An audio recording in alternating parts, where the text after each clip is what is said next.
Can't get this to feel right no matter what I'm doing. Never mind. We'll work it out. Okay. Oh, Christ, this is with the light on. It's not very bloody good, is it? What about the little one, the blinding light?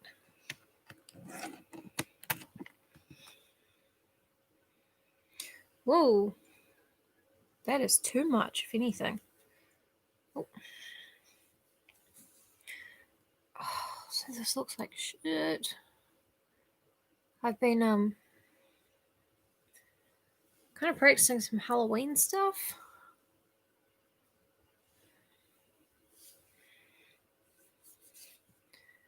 Wow, I just fucked that up pretty good. This is bad.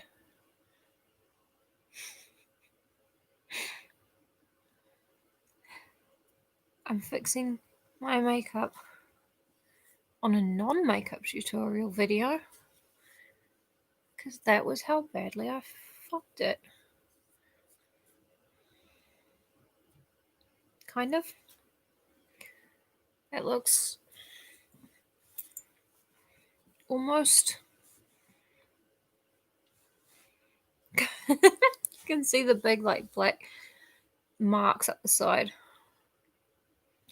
Sorry, I'm going to turn that one off because I can't see what it's on.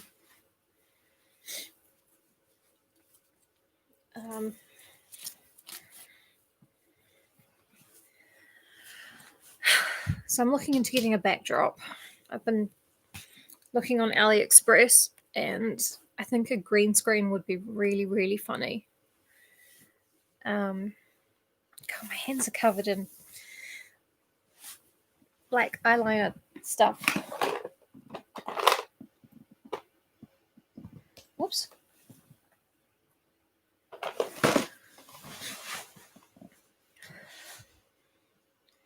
Unable to connect to chat. What does that mean?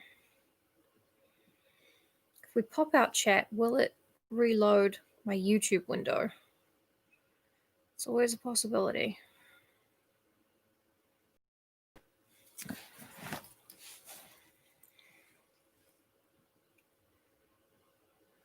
Oh.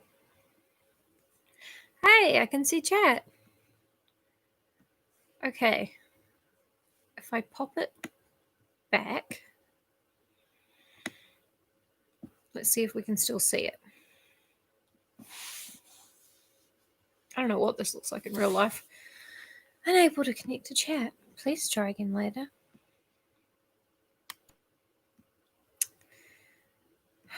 Never mind. Never mind.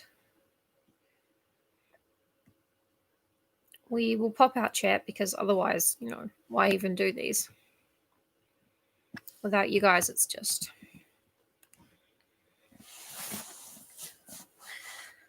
It's just me reading a book.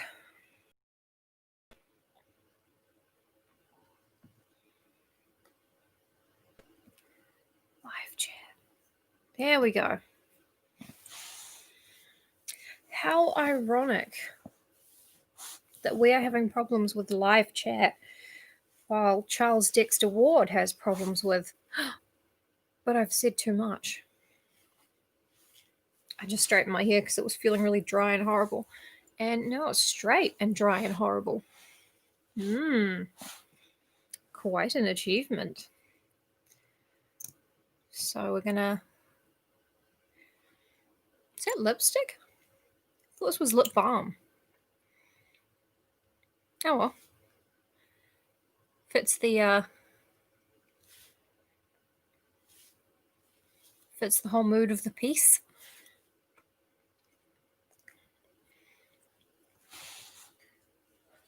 Oh, right. Yeah, I know what that one is. So, recap for yesterday.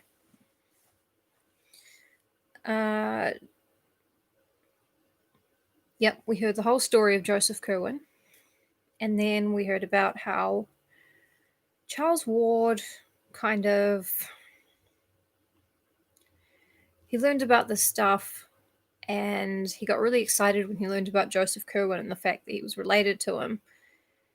And he went all around trying to find like letters and things remaining.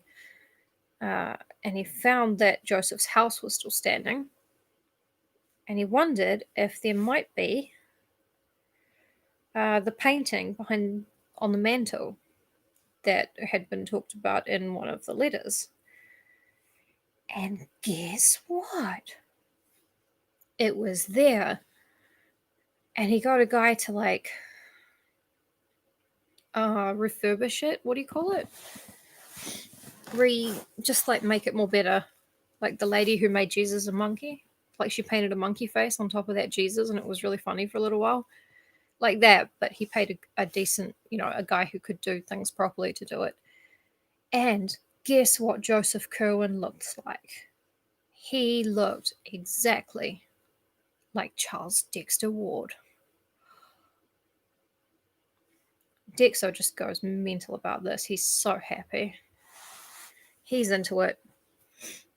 I hope my internet doesn't, fall out, but it might. So basically, apologies in advance for that. Not a lot I can do about it. So that was basically the whole chapter. Also, the house is owned by an African American couple. This was important, apparently. So, getting up to the point we were at. Still scrolling through the Joseph Curwen chapters. A Search and an Evocation, Chapter 1. Charles Ward first learned in 1918 of his descent from Joseph Curwen. Yep, we read that.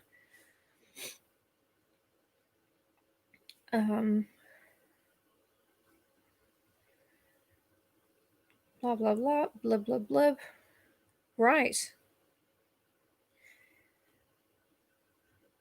So, okay. So Charles Dexter Ward was like, I need this portrait. I need to bring it home to my house so I can have it there and it can be mine.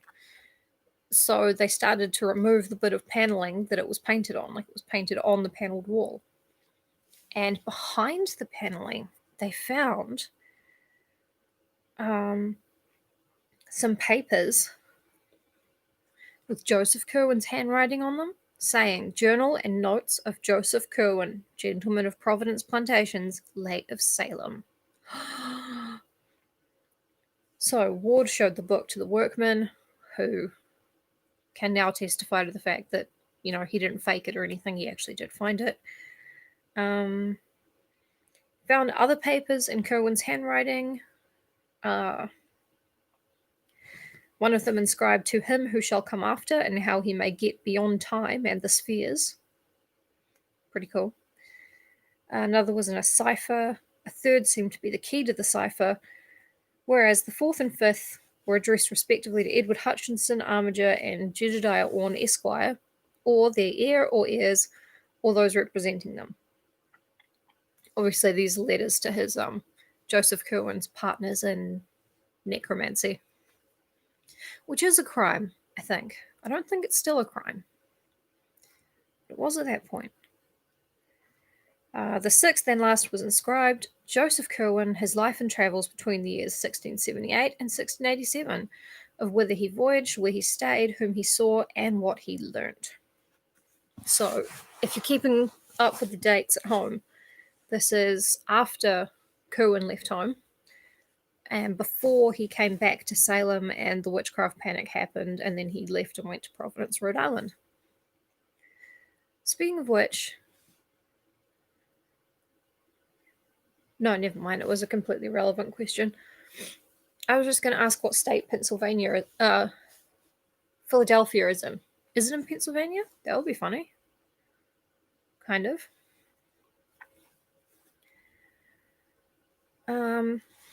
But anyway, onward.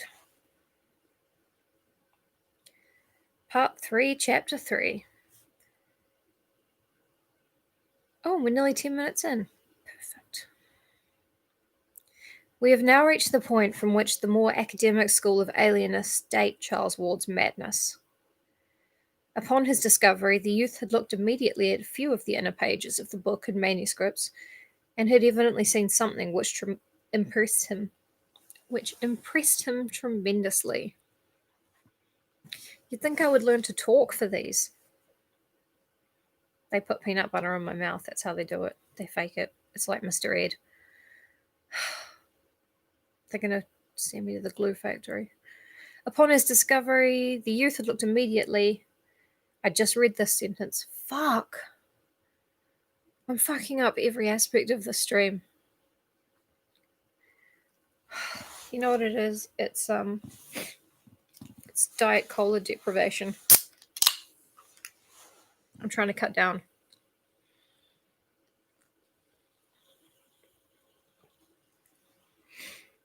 Oh, you go to my head.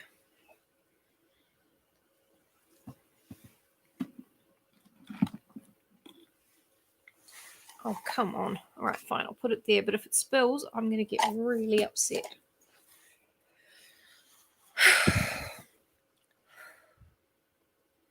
Center. Focus. Picture your bullshit as a small troll doll of the early 1990s. Put the troll in a microwave of your mind. That's right. Okay. The troll's hair is on fire, and the plastic that comprises its body is melting like a horrid candle.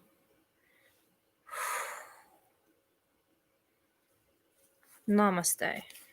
You're all welcome. Okay, let's start again. We have now reached the point from which the more academic school of alienists date Charles Ward's madness, and possibly mine. Upon his discovery, the youth had looked immediately at a few of the inner pages of the book and manuscripts, and had evidently seen something which impressed him tremendously. Thank you. I hope that was helpful. Ever. It's one of those days. It's all about the he said, she said bullshit, as Friedrich Durst put it, movingly. Indeed, in showing the titles to the workmen, he appeared to guard the text itself with peculiar care, and to labour under a perturbation for which even the antiquarian and genealogical significance of the find could hardly account. Upon returning home, he broke the news with an almost embarrassed air, as if he wished to convey an idea of its supreme importance without having to exhibit the evidence itself. He did not even show the titles to his parents, but simply told them that he had found some documents in Joseph Curwen's handwriting, mostly in cipher, which would have to be studied very carefully before giving up their true meaning.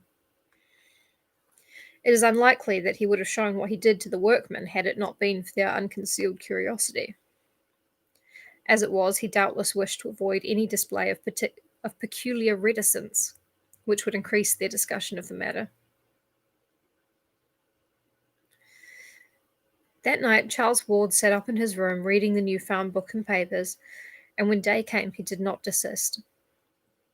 His meals, on his urgent request when his mother called to see what was amiss, were sent up to him, and in the afternoon he appeared only briefly when the men came to install the Curwen picture and mantelpiece in his study. Oh, that's right, he took the whole mantelpiece. Rich people. The next night he slept in snatches in his clothes, meanwhile wrestling feverishly with the unravelling of the cipher manuscript.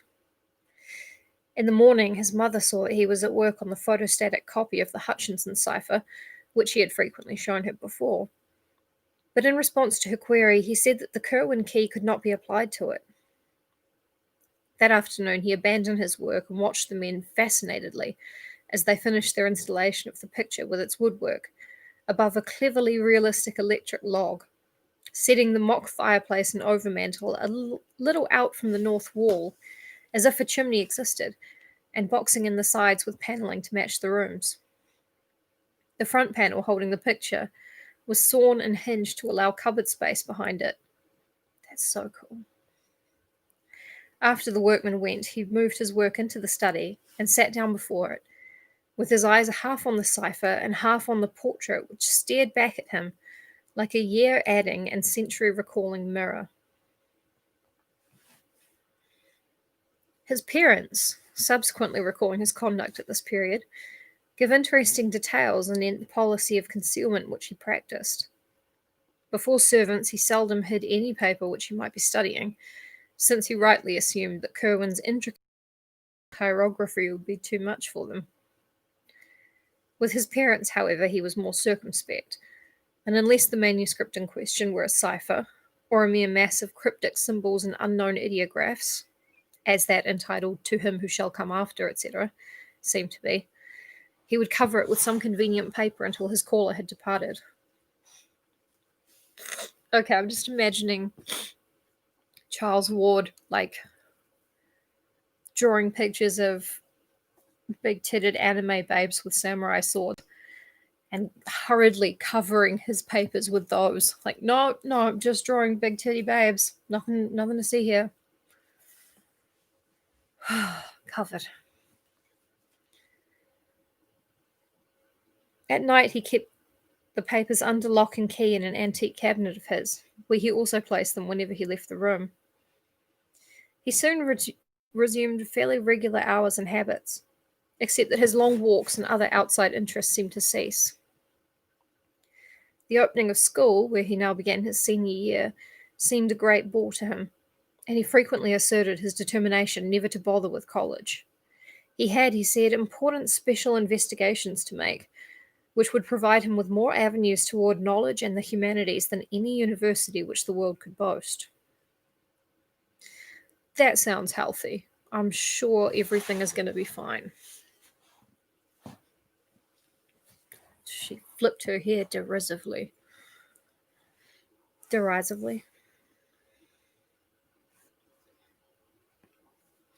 Naturally, only one who had always been more or less studious, eccentric, and solitary could have pursued this course for many days without attracting notice. Ward, however, was constitutionally a scholar and a hermit. Hence his parents were less surprised than regretful at the close confinement and secrecy he adopted. At the same time, both his father and mother thought it odd that he would show them no scrap of his treasure trove, nor give any connected account of such data as he had deciphered. This reticence was explained away as due to a wish to wait till he might announce some connected revelation. But as the weeks passed without further disclosures, there began to grow up between the youth and his family a kind of constraint, intensified in his mother's case by her manifest disapproval of all Curwen delvings. Yeah, well, she would. She's a Curwen. Gosh, what's up? Dexo! At the moment, pretty much all we've said so far. I hate my hair. My stupid hair. At the moment, all we've done, I fucked up a bunch of times. Basically, Dexo has had the picture installed in his study, and he's become very, very secretive about his work. That's it. During October, Ward began visiting the libraries again, but no longer for the antiquarian matter of his former days. Witchcraft and magic, occultism and demonology were what he sought now. And when Providence sources proved unfruitful, he would take the train for Boston and tap the wealth of the Great Library in Copley Square, the Widener Library at Harvard, or the Zion Research Library in Brooklyn, where certain rare works on biblical subjects are available. He bought extensively and fitted up a whole additional set of shelves in his study for newly acquired works on uncanny subjects, while during the Christmas holidays he made a round of out-of-town trips, including one to Salem to consult certain records at the Essex Institute. About the middle of January 1920, there entered Ward's bearing an element of triumph which he did not explain, and he was no more found at work upon the Hutchinson cipher. Instead, he inaugurated a dual policy of chemical research and record scanning. I love to do some chemical research when I'm reading about demonology. Just makes it better. Instead, he inaugurated a dual policy of chemical research and record scanning. I said that already. Fitting up for the one a laboratory in the unused attic of the house, and for the latter haunting all the sources of vital statistics in Providence. Local dealers in drugs and scientific supplies, later questioned, gave astonishingly queer and meaningless catalogues of the substances and instruments he purchased. But clerks at the State House, the City Hall, and the various libraries agree as to the definite object of his second interest. He was searching intensely and feverishly for the grave of Joseph Curwen, from whose slate slab an older generation had so wisely blotted the name. There's a reason they didn't want you to find it, little buddy.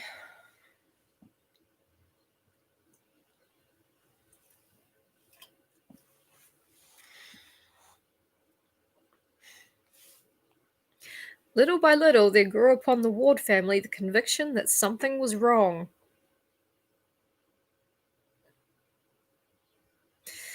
Just gonna give you a second. Doing demon chemistry. I'm busy. Look, Dexter, you know you can't have the door shut when you've got a demon in your room. Oh, it's so embarrassing.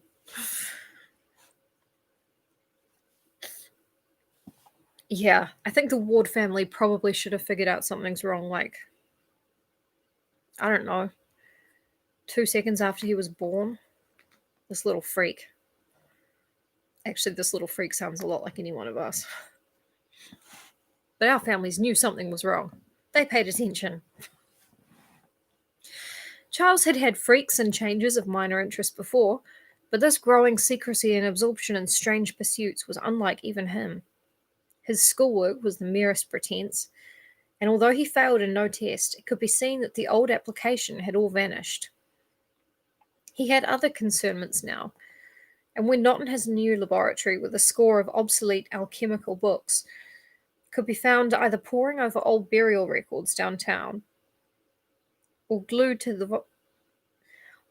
his volumes of occult lore in his study, whether startlingly, one almost fancied increasingly, similar features of Joseph Curwen stared blandly at him from the great overmantel on the north wall.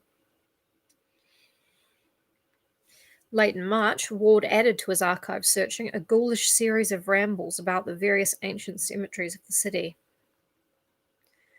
The cause appeared later, when it was learned from City Hall clerks that he had probably found an important clue.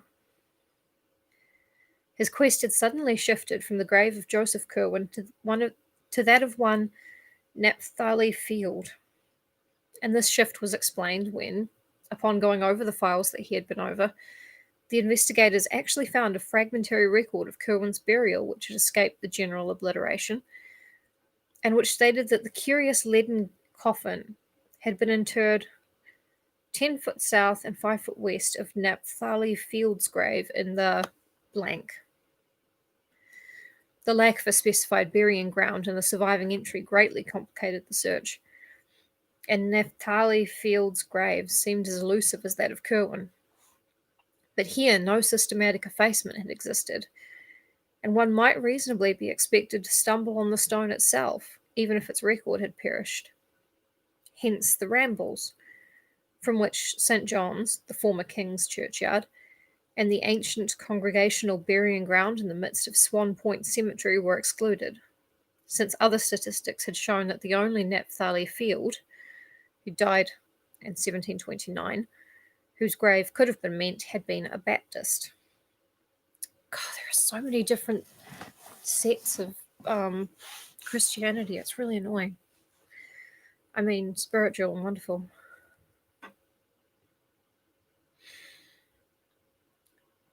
Part 3, Chapter 4. Hang on, I'm making the text a little bit bigger.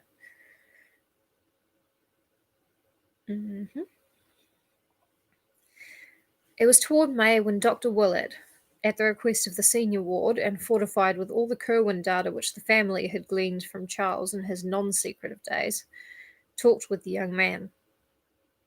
The interview was of little value or conclusiveness, for Willett felt at every moment that Charles was thoroughly master of himself and in touch with matters of real importance.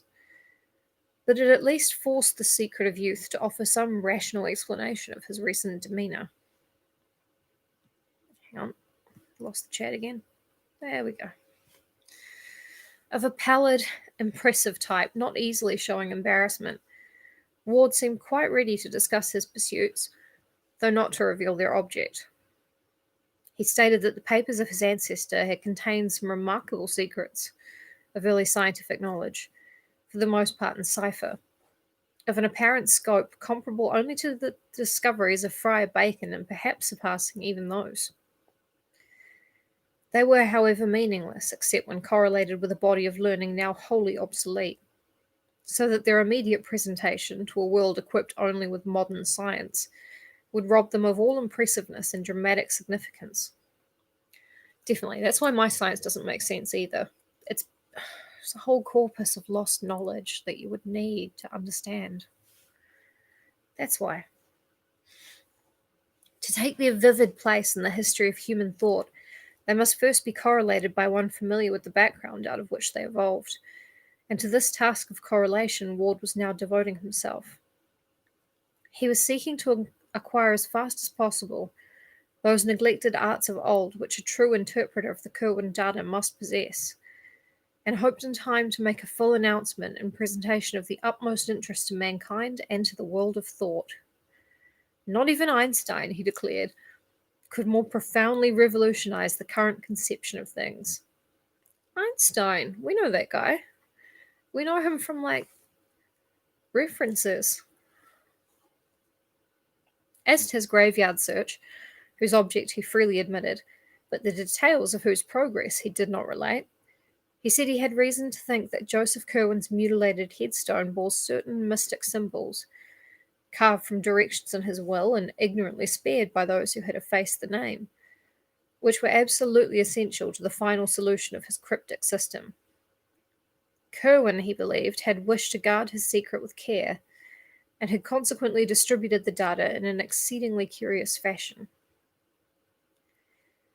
When Dr. Willett asked to see the mystic documents, Ward displayed much reluctance and tried to put him off with such things as photostatic copies of the Hutchinson cipher and Orne formulae and diagrams, but finally showed him the exteriors of some of the real Kerwin finds: the journal and notes, the cipher, title and cipher also, and the formula-filled message "To him who shall come after," and let him glance inside such as were in obscure characters. He also opened the diary at a page carefully selected for its innocuousness, and gave Willett a glimpse of Kerwin's connected handwriting in English. The doctor noted very closely the crabbed and complicated letters, and the general aura of the 17th century, which clung around both penmanship and style despite the writer's survival into the 18th century, and became quickly certain that the document was genuine. The text itself was relatively trivial, and Willett recalled only a fragment.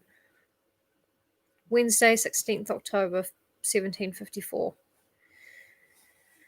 My sloop, the Wakeful, this day put in from London with 20 new men picked up in the Indies, Spaniards from Martinico, and 2 Dutchmen from Suriname. Dutchmen are like to desert from having heard somewhat ill of these ventures, but I will see to the inducing of them to stay. For Mr. Knight Dexter of the Boy and Book, 120 pieces camblets, 100 pieces assorted campbelltines, 20 pieces blue duffels, 20 pieces shalloons, 50 pieces calamancos, 300 pieces each shensoy and hum-hums. These are fabrics, I think, to the best of my knowledge. For Mr. Green at the Elephant, 50 gallon kettles, 20 warming pans, 15 bake kettles, 10 pair smoking tongs. For Mr. Perigo, 1 set of awls. For Mr. Nuttingdale, 50 reams of prime foolscap. Said the Sabaoth thrice last night, but none appeared. I must hear more from Mr. H. in Transylvania, though it is hard reaching him and exceeding strange that he cannot give me the use of what he hath so well used these 100 years. Simon hath not writ these 5 weeks, but I expect soon hearing from him. Okay, so the first part, pretty boring. Some shit that, he had ships for his neighbours. Not his neighbours, but, for his guys in town. Got to get some kettles for this guy. Oh, and by the way, tried to conjure some demons or shit or something.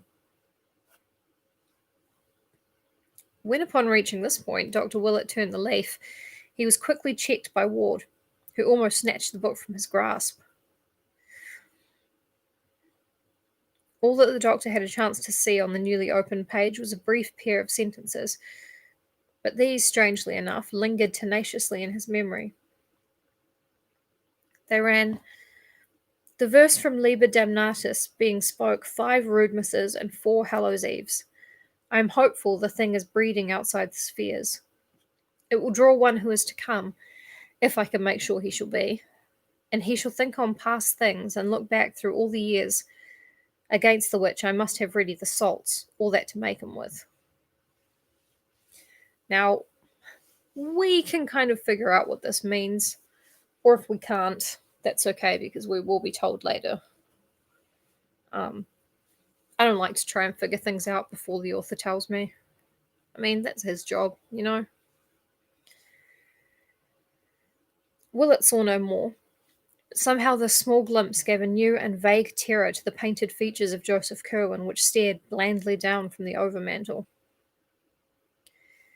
Ever after that he entertained the odd fancy, which his medical skill of course assured him was only a fancy, that the eyes of the portrait had a sort of wish, if not an actual tendency, to follow young Charles Ward as he moved about the room. Yes, exactly. I like being like, what? And then going back through the book and going, oh my god, it was so obvious. Yeah, I don't want to. It's not my job. And it's not fun for me.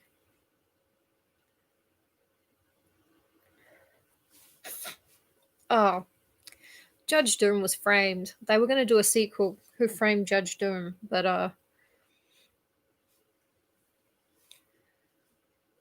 was going to say it didn't pan out, and then I was like, no. If he was flattened by like a frying pan instead of a steamroller, that would maybe be funny.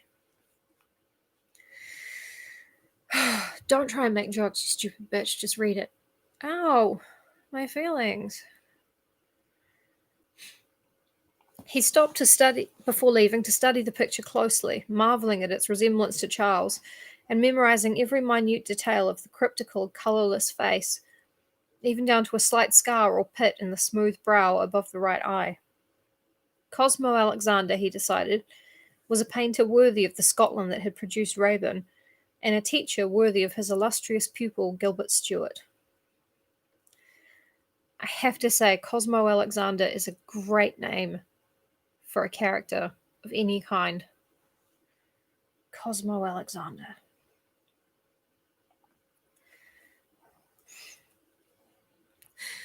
Pan out. Yeah, it doesn't work though, does it?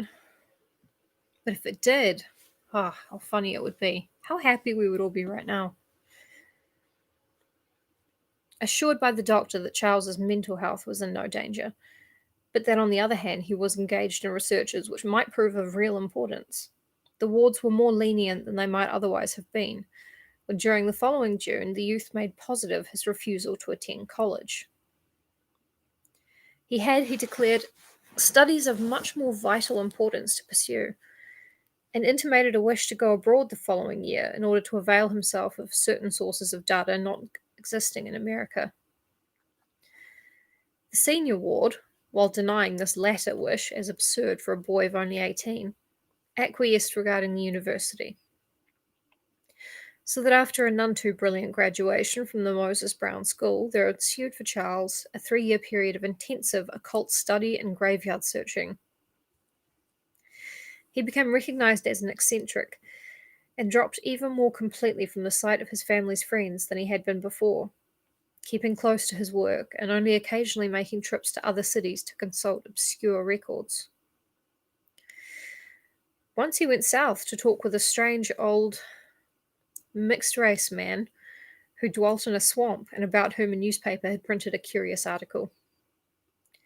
Again, he sought a small village in the Adirondacks. Don't know that word. Whence reports of certain odd ceremonial practices had come. But still his parents forbade him the trip to the old world which he desired.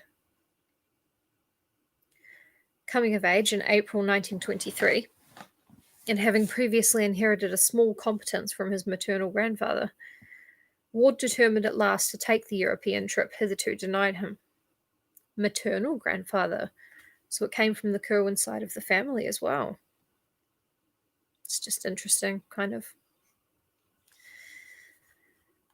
Of his proposed itinerary he would say nothing, save that the needs of his studies would carry him to many places, but he promised to write his parents fully and faithfully.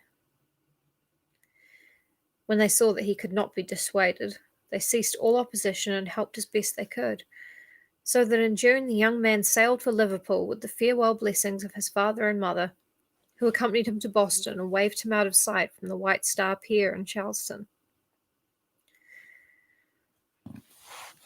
Yeah, we all have a cursed side of the family. I'm just not sure which side of mine it is.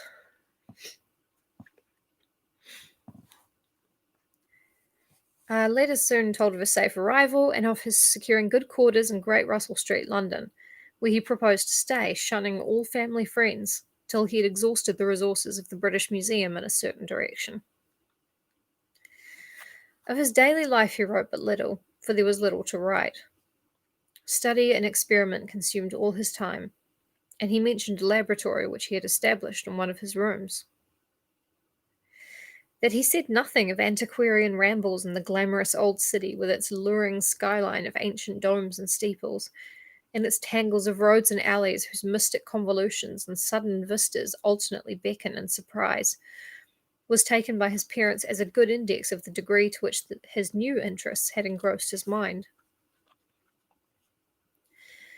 In June 1924, a brief note told of his departure for Paris, to which he had before made one or two flying trips for material in the Bibliothèque Nationale, the National Library, Bibliothèque. For 3 months thereafter, he sent only postal cards, giving an address in the Rue Saint-Jacques and referring to a special search among rare manuscripts in the library of an unnamed private collector. He avoided acquaintances, and no tourists brought back reports of having seen him. Then came a silence, and in October the Wards received a picture card from Prague, Czechoslovakia, stating that Charles was in that ancient town for the purpose of conferring with a certain very aged man, supposed to be the last living possessor of some very curious medieval information.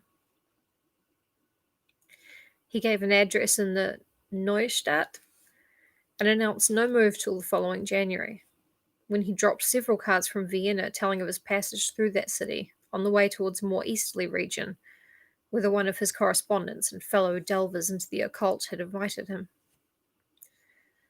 This is like an Our Relationships post or a Am I the Asshole post.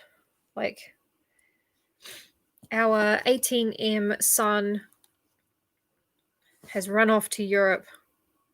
He is trying to visit other delvers in the occult.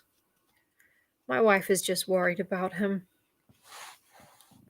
He has always been very weird, if that helps.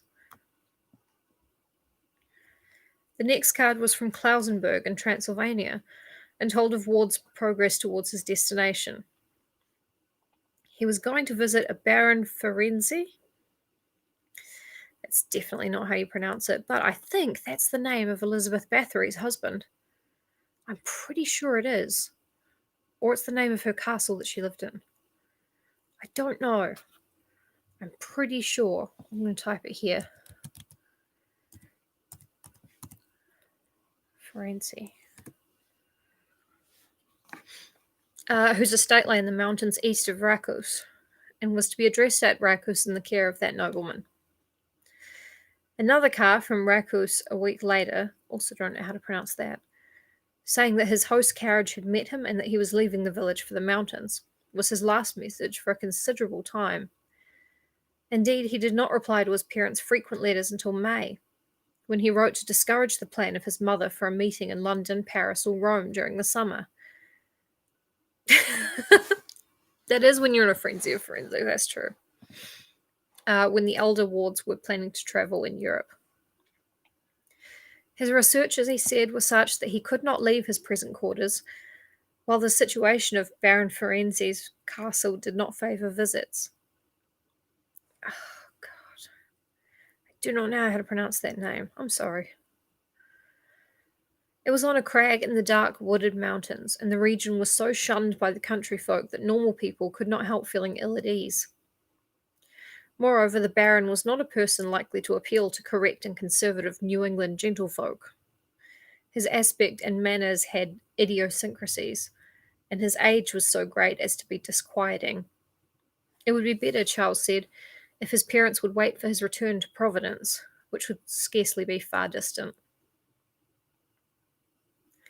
Ah, any unknown words pronounced Josh? Okay, so he's Baron Josh. That's easier to remember. That return did not, however, take place until May 1926, when after a few heralding cards, the young wanderer quietly slipped into New York on the Homeric and traversed the long miles to Providence by motor coach. Motor coach. It's cute. Eagerly drinking in the green rolling hills, the fragrant blossoming orchards, and the white steepled towns of Vernal, Connecticut.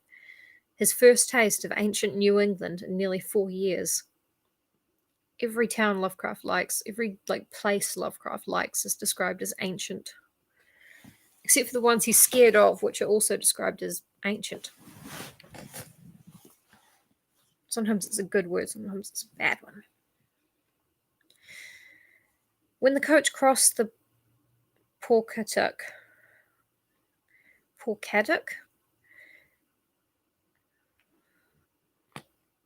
oh, Josh is a baron. Really, I thought he was impotent.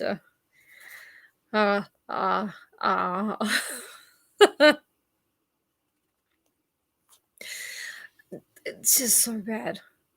I think it's amazing. When the coach crossed the Pawcatuck, I think, and entered Rhode Island amidst the fairy goldenness of a late spring afternoon, his heart beat with quickened force. And the entry to Providence along Reservoir and Elmwood avenues was a breathless and wonderful thing, despite the depths of forbidden lore to which he had delved. At the high square, where Broad, Weybosset, and Empire Streets join, he saw before and below him in the fire of sunset the pleasant, remembered houses and domes and steeples of the old town, and his head swam curiously as the vehicle rolled down to the terminal behind the Biltmore, bringing into view the great dome and soft, roof-pierced greenery of the ancient hill across the river, and the tall colonial spire of the First Baptist Church, limned pink in the magic evening light against the fresh, springtime verdure of its precipitous background. Oh, Lovecraft. Old Providence! Exclamation mark. It was this place and the mysterious forces of its long, continuous history which had brought him into being, and which had drawn him back toward marvels and secrets whose boundaries no prophet might fix. Here lay the arcana, wondrous or dreadful as the case may be, for which all his years of travel and application had been preparing him. A taxicab whirled him through Post Office Square with its glimpse of the river, the old market house, and the head of the bay, and up the steep curved slope of Waterman Street to Prospect, where the vast gleaming dome and sunset-flushed Ionic columns of the Christian Science Church beckon northward. Then 8 squares past the fine old estates his childish eyes had known, and the quaint brick sidewalks so often trodden by his youthful feet, and at last the little white overtaken farmhouse on the right, on the left the classic Adam porch and stately bayed facade of the great brick house where he was born. It was twilight, and Charles Dexter Ward had come home. End of chapter 4. But I'm not busy. You guys want me to read another chapter? I'm not really up to much.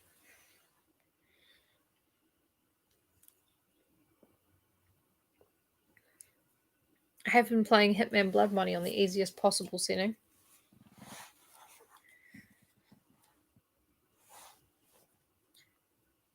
You're seeing Candyman? Ah, motherfucker. Alright. Go see Candyman. Have a good time. I want to see Candyman. But yeah, you go have a good time, and we are going to have a good time reading about Dexter and his madness.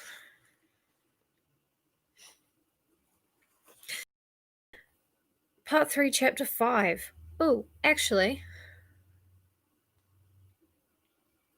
Well, yeah, it depends how the movie pans out. It might be a better time here. But then you can come and have that better time later on in the future, so.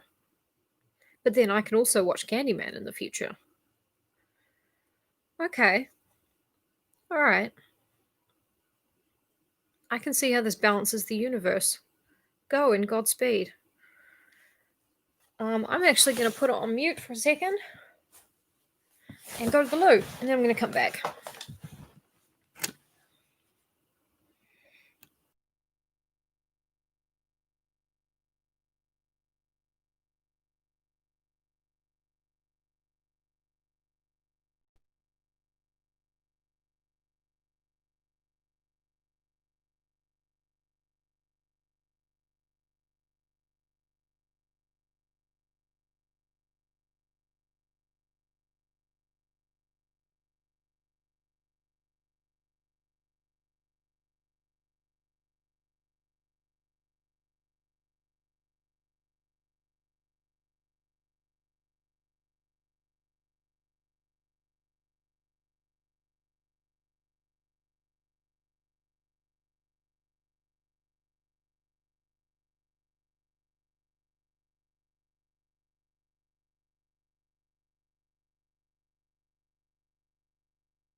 Hi, I'm back. Sorry about that. I thought Niobe was dead, but she was just sleeping really, really deeply.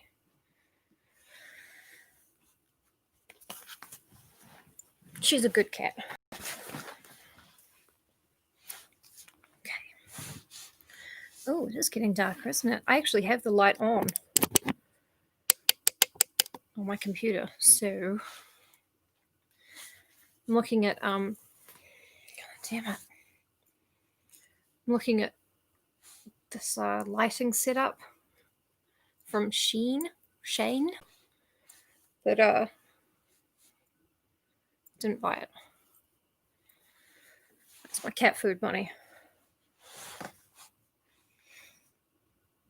Okay.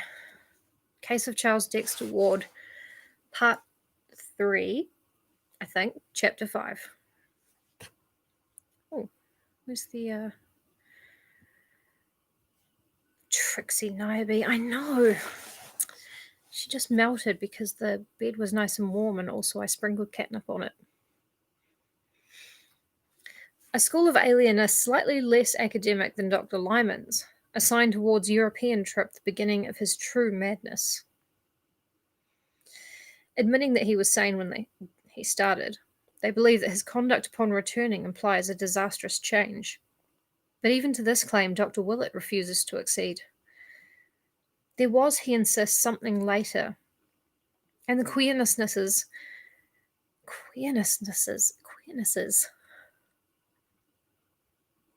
God, they'll get you so many points in Scrabble, probably. The queernesses of the youth at this stage he attributes to the practice of rituals learned abroad. Odd enough things, to be sure, but by no means implying mental aberration on the part of their celebrant. Ward himself, though visibly aged and hardened, was still normal in his general reactions, and in several talks with Willett displayed a balance which no madman, even an incipient one, could feign continuously for long. What elicited the notion of insanity at this period were the sounds heard at all hours from Ward's attic laboratory, in which he kept himself most of the time. There were chantings and repetitions, and thunderous declamations and uncanny rhythms. And although these sounds were always in Ward's own voice, there was something in the quality of that voice, and in the accents of the formulae it pronounced, which could not but chill the blood of every hearer. It was noticed that problematic word, the venerable and beloved black cat of the household, bristled and arched his back perceptibly when certain of the tones were heard. Oh, Lovecraft, you do love to keep me on my toes. The cat's name is now Ben Shapiro the cat. I know. People are very, very certain they know what a madman acts like. Some people can be ragingly mad and you just have no idea. No idea at all.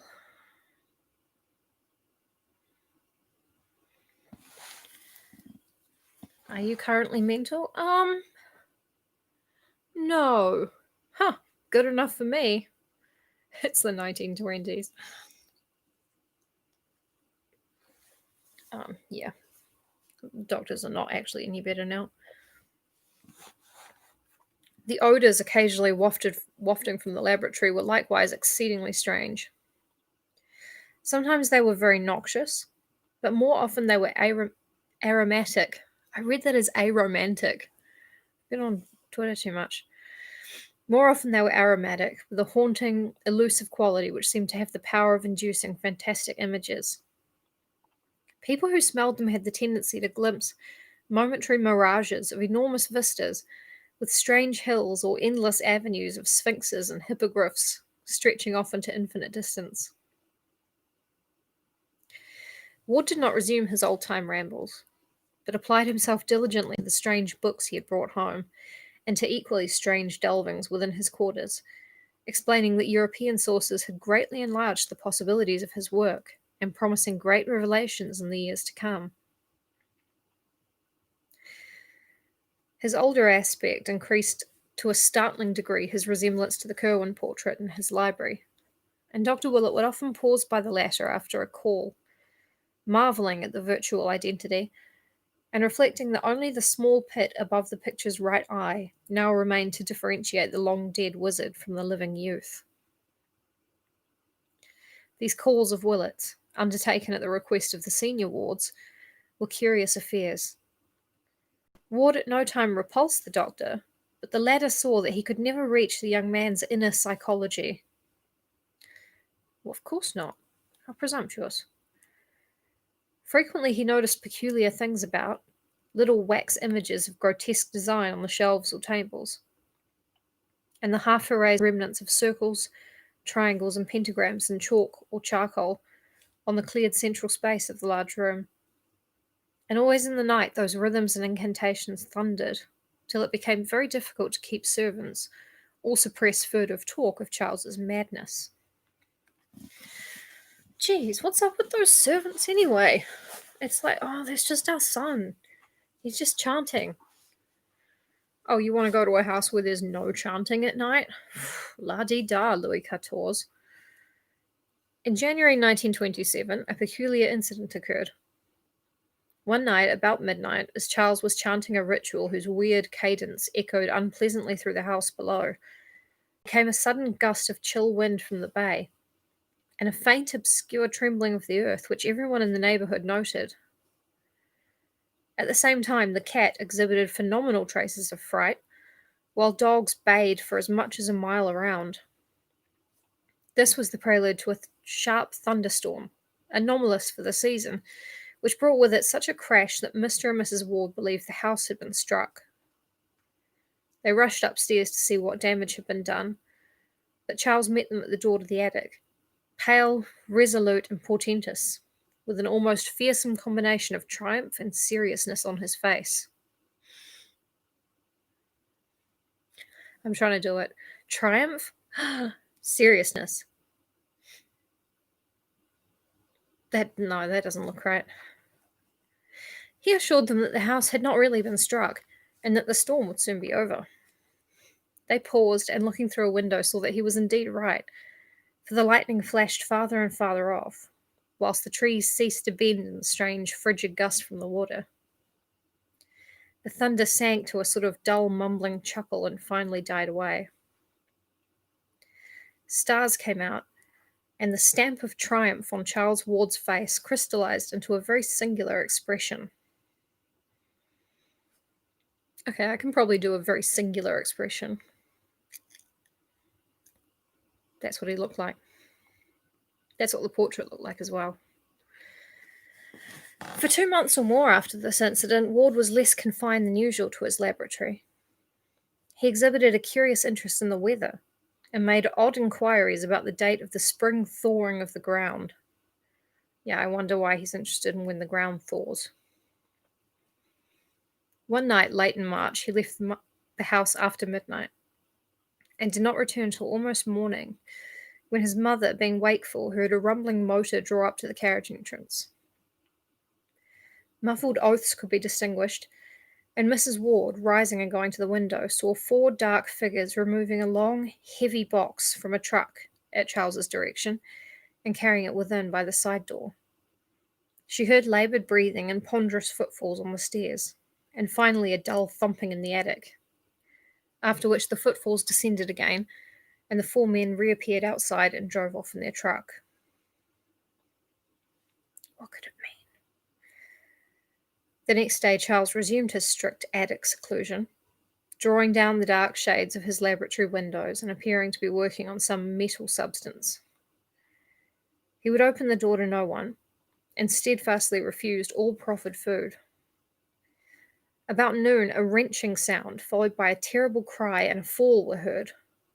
But when Mrs. Ward rapped at the door, her son at length answered faintly, and told her that nothing had gone amiss. The hideous and indescribable stench now welling out was absolutely harmless, and unfortunately necessary.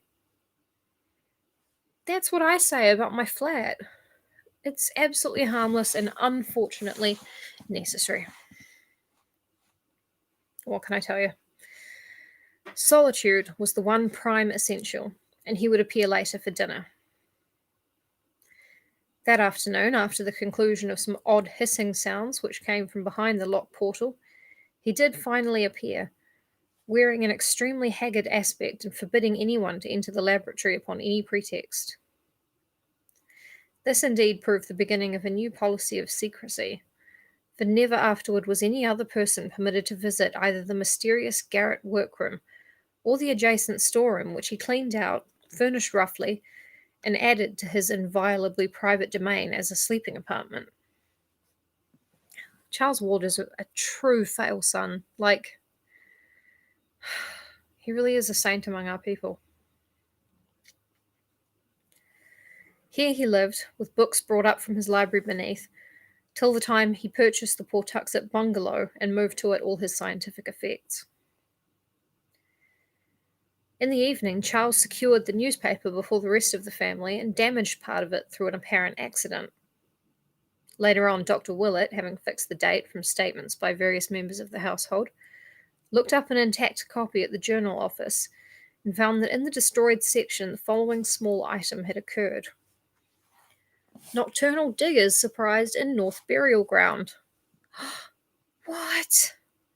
Robert Hart, night watchman at the North Burial Ground, this morning discovered a party of several men with a motor truck in the oldest part of the cemetery, but apparently frightened them off before they had accomplished whatever their object may have been.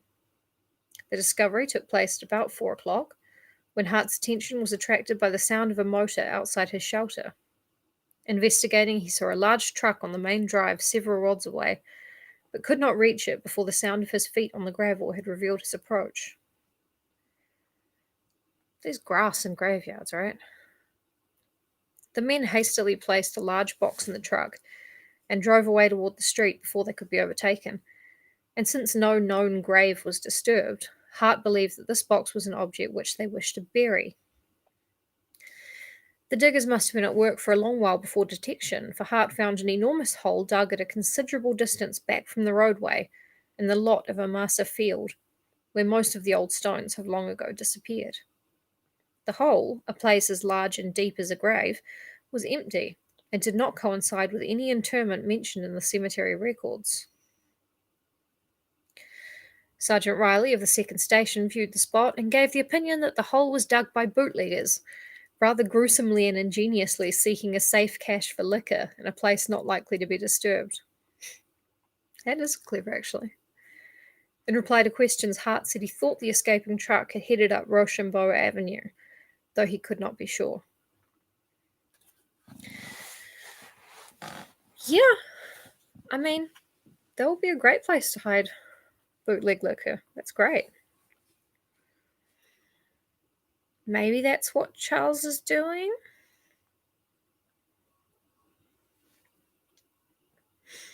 During the next few days, Ward was seldom seen by his family.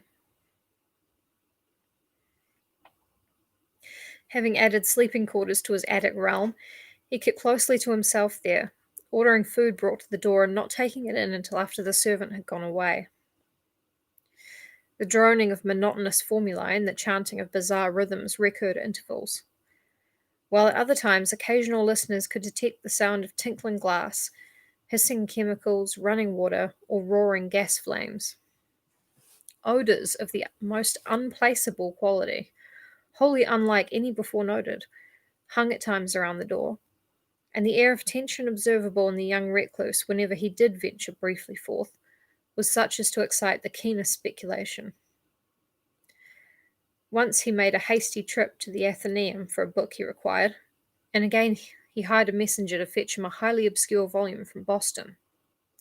Suspense was written portentously over the whole situation, and both the family and Dr. Willett confessed themselves wholly at a loss what to do or think about it.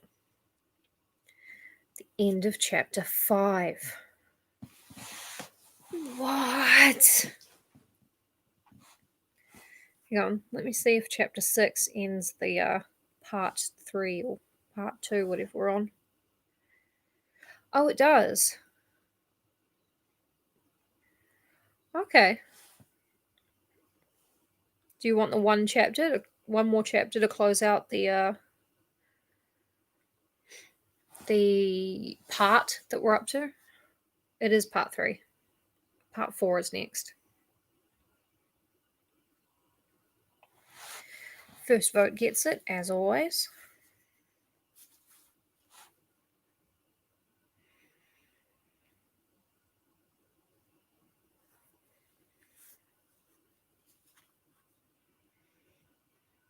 Just gonna make my eyes bigger and bigger until someone says yes or no. Wow. They're getting too big. It's getting crazy.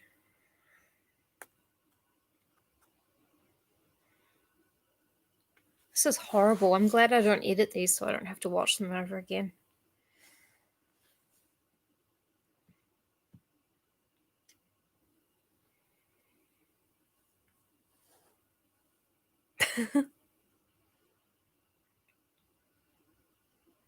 Yep. Oh my god, it's unanimous. Holy shit. Wait, there are more people here now? Okay, well, welcome. Hi. You just missed like a ton of chapters, but we're on the last section of part 3, which is pretty exciting actually. So basically what's happened so far is that Charles Ward has gone to Europe, and then he's come home again, and now he's doing weird rituals in the attic all the time. That's it. That's all that's going on, really. And now we're at the exciting bit. Well, we should be. Maybe. Then, on the 15th of April, a strange development occurred. While nothing appeared to grow different in kind, there was certainly a very terrible difference in degree, and Dr. Willett somehow attaches great significance to the change. The day was Good Friday, a circumstance of which the servants made much, but which others quite naturally dismiss as an irrelevant coincidence. Late in the afternoon, young Ward began repeating a certain formula in a singularly loud voice. At the same time burning some substance so pungent that its fumes escaped over the entire house. The formula was so plainly audible in the hall outside the locked door that Mrs. Ward could not help memorizing it as she waited and listened anxiously. And later on she was able to write it down at Dr. Willett's request. It ran as follows, and experts have told Dr. Willett that its very close analogue can be found in the mystic writings of Eliphas Levi, that cryptic soul who crept through a crack in the forbidden door and glimpsed the frightful vistas of the void beyond. Oh, geez, everyone knows. Don't read the Latin aloud. I'm going to read the Latin aloud. Per Adonai Elohim, Adonai Yehovah. I know this part is not Latin.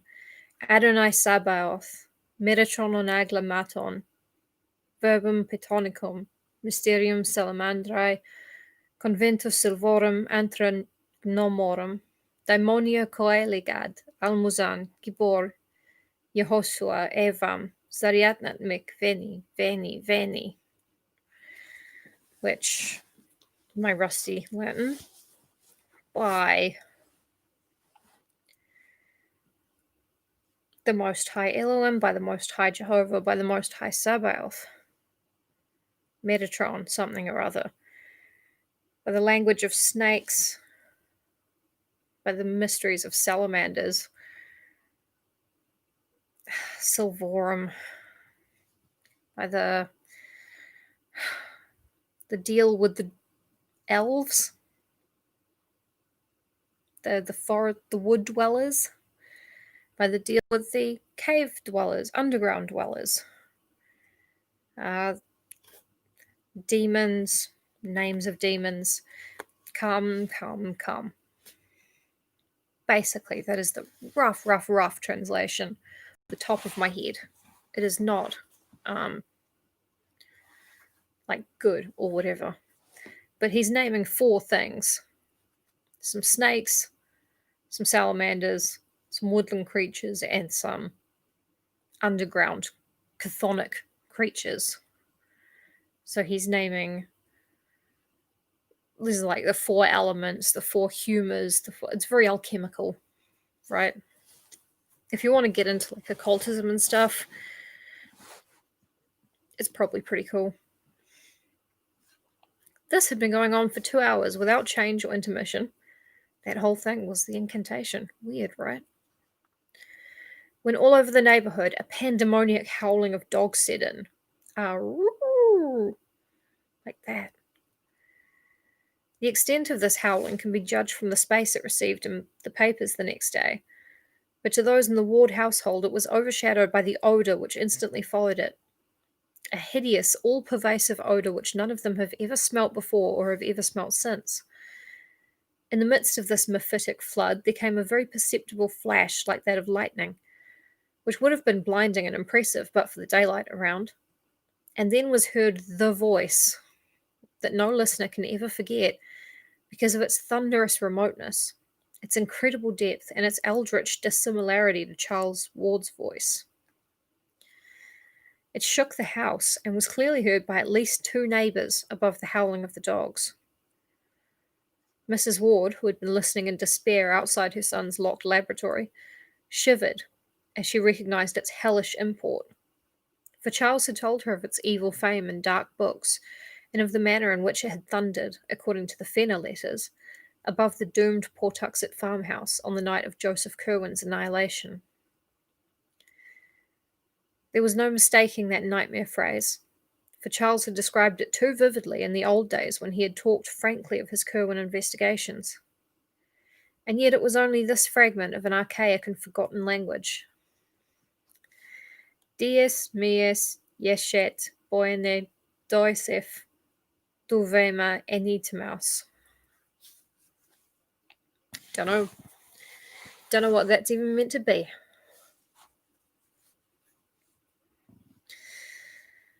Close upon this thundering, there came a momentary darkening of the daylight, though sunset was still an hour distant, and then a puff of added odour different from the first, but equally unknown and intolerable. Charles was chanting again now, and his mother could hear syllables that sounded like Ye nash yog sothoth helige feith drodog, ending in a yah, whose maniacal force mounted in an ear-splitting crescendo. A second later, all previous memories were effaced by the wailing scream which burst out with frantic explosiveness and gradually changed form to a paroxysm of diabolic and hysterical laughter. Mrs. Ward, with the mingled fear and blind courage of maternity, advanced and knocked affrightedly at the concealing panels, but obtained no sign of recognition. She knocked again, but paused nervelessly as a second shriek arose, this one unmistakably in the familiar voice of her son, and sounding concurrently with the still bursting cachinnations of that other voice. Presently she fainted, although she is still unable to recall the precise and immediate cause. Memory sometimes makes merciful deletions. It's very interesting that the mother is the one who overhears all of this, considering that the Curwen blood comes down her side. Just saying, just something I'm noticing as I'm reading. Mr. Ward returned from the business section at about 6:15, and not finding his wife downstairs, was told by the frightened servants that she was probably watching at Charles's door, from which the sounds had been far stranger than ever before. Mounting the stairs at once, he saw Mrs. Ward stretched at full length on the floor of the corridor outside the laboratory, and realizing that she had fainted, hastened to fetch a glass of water from a set bowl in a neighbouring alcove. Is it like a bowl of flowers? Or do they just have a bowl of water because this bitch keeps fainting all over the house? Is it like Signs? Is it like the movie Signs, but with bowls instead of cups? Dashing the cold fluid in her face, you can just say water, Lovecraft. You can just say water. He was heartened to observe an immediate response on her part, and was watching the bewildered opening of her eyes when a chill shot through him and threatened to reduce him to the very state from which she was emerging. For the seemingly silent laboratory was not as silent as it had appeared to be, but held the murmurs of a tense, muffled conversation in tones too low for comprehension, yet of a quality profoundly disturbing to the soul. It was not, of course, new for Charles to mutter formulae, but this muttering was definitely different. It was so palpably a dialogue, or imitation of a dialogue, with the regular alteration of inflection suggesting question and answer, statement and response.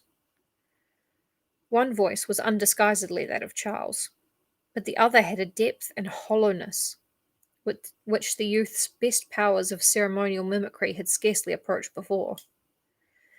There was something hideous, blasphemous, and abnormal about it. And but for a cry from his recovering wife, which cleared his mind by arousing his protective instincts, it is not likely that Theodore Howland Ward could have maintained for nearly a year more his old boast that he had never fainted. As it was, he seized his wife in his arms and bore her quickly downstairs before she could notice the voices which had so horribly disturbed him. Even so, however, he was not quick enough to escape catching something himself, which caused him to stagger dangerously with his burden. For Mrs. Ward's cry had evidently been heard by others than he, and there had come from behind the locked door the first distinguishable which that masked and terrible colloquy had yielded. They were merely an excited caution in Charles's own voice, but somehow the implications held a nameless fright for the father who overheard them. The phrase was just this: "Shh, write." He wants him to write it down. Lovecraft did say arousing. Lovecraft arouses many things, like curiosity, existential dread. That's it. Mr. and Mrs. Ward conferred at some length after dinner, and the former resolved to have a firm and serious talk with Charles that very night. No matter how important the object, such conduct could no longer be permitted, for these latest developments transcended every limit of sanity and formed a menace to the order and nervous well-being of the entire household. Oh yeah, he does arouse disgust as well. Yeah. Yeah, it's like signs. You would have like bowls of water all around the house just in case your bitch wife fainted. Can't believe she fainted just because she heard a bunch of incantations. Bitches are crazy. The youth must indeed have taken complete leave of his senses, since only downright madness could have prompted the wild screams and imaginary conversations and assumed voices which the present day had brought forth. All this must be stopped, or Mrs. Ward would be made ill and the keeping of servants become an impossibility. Mr. Ward rose at the close of the meal and started upstairs for Charles's laboratory. On the third floor, however, he paused at the sounds which he heard proceeding from the now disused library of his son. Books were apparently being flung about, and papers wildly rustled, and upon stepping to the door, Mr. Ward beheld the youth within, excitedly assembling a vast armful of literary matter of every size and shape. Charles's aspect was very drawn and haggard, and he dropped his entire load with a start at the sound of his father's voice.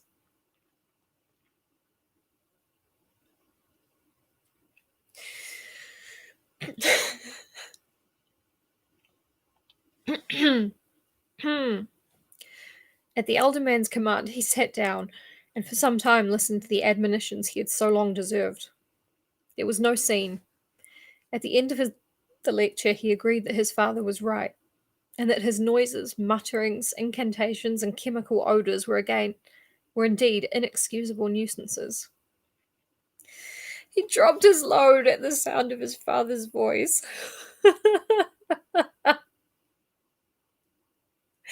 I was trying to keep it together.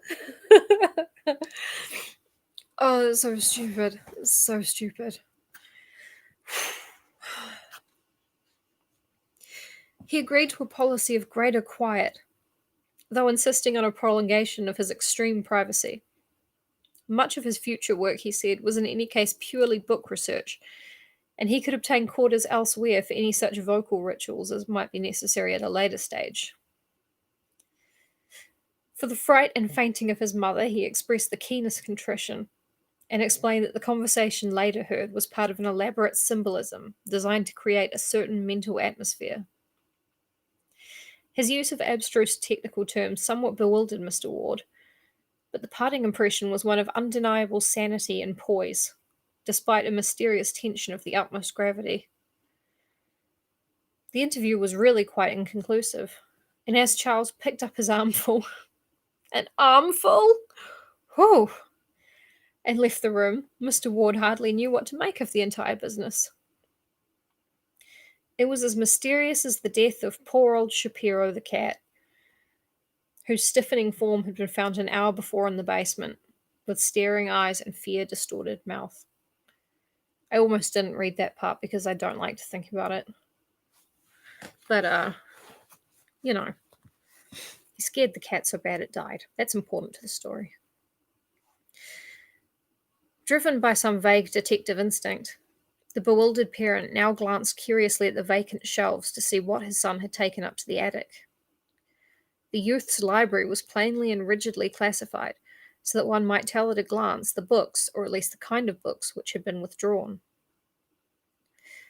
On this occasion, Mr. Ward was astonished to find that nothing of the occult or the antiquarian, beyond what had been previously removed, was missing. These new withdrawals were all modern items: histories, scientific treatises, geographies, manuals of literature, philosophic works, and certain contemporary newspapers and magazines. It was a very curious shift from Charles Ward's recent run of reading, and the father paused in a growing vortex of perplexity and an engulfing sense of strangeness. The strangeness was a very poignant sensation, and almost clawed at his chest as he strove to see just what was wrong around him. Something was indeed wrong, and tangibly as well as spiritually so. Ever since he had been in this room, he had known that something was amiss, and at last it dawned upon him what it was. On the north wall rose still the ancient carved overmantel from the house in Olney Court, but to the cracked and precariously restored oils of the large Curwen portrait disaster had come. Time and unequal heating had done their work at last, and at some time since the room's last cleaning the worst had happened. Peeling clear of the wood, curling tighter and tighter, and finally crumbling into small bits with what must have been malignly silent suddenness, the portrait of Joseph Curwen had resigned forever its staring surveillance of the youth it so strangely resembled, and now lay scattered on the floor as a thin coating of fine bluish-grey dust. Which is the end of part 3. Part 4 is called A Mutation and a Madness, and we will save that for another time. Oops. Dropped a mirror. It's okay, it didn't break. So, much to think about. I know, right? Oh. When I said I know, it gave Fitzy a scare. Fitzy, beware, you're in for a scare.